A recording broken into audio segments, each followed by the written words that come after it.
میں یا آپ چور کا ہاتھ نہیں کاٹ سکتے جب تک کہ نظام نہ بدلے، قانون نہ بنے.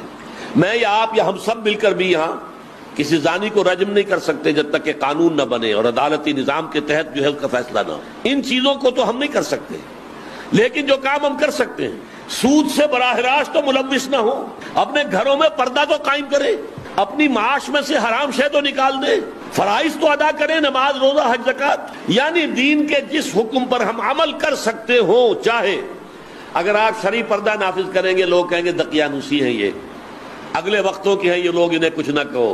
کوئی قانون نہیں بنا ہے اس ملک میں کہ عورت برقع نہ پہنے. کسی نے قانون بنایا؟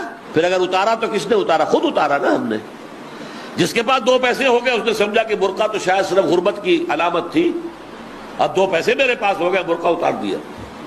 چادر آ گئی، پھر چادر اتری، دوپٹہ رہ گیا، پھر وہ دوپٹہ بھی صرف رسی بن کر گلے کے اندر پڑ گیا. اللہ اللہ خیر صلی اللہ. یہ سارا کچھ ہو رہا ہے کہ نہیں ہو رہا؟ یہ کون کر رہا ہے؟ ایمان یقین والا. اس کا ثبوت یہ ہوگا کہ شریعت کے جن احکام پر عمل کیا جا سکتا ہے ان پر لازماً کیا جائے. اگر یہ بھی نہیں ہے تو گھر بیٹھیے، پھر اسلام کا نام نہ لیجئے، اسلام کے غلبے کی جد و جہد کا دعویٰ نہ کیجئے، اسلام کو بدنام نہ کیجئے. اس لیے کہ اگر اپنی ذاتی عمل کیے بغیر آپ یہ کریں گے تو آپ اسلام کو بدنام کریں.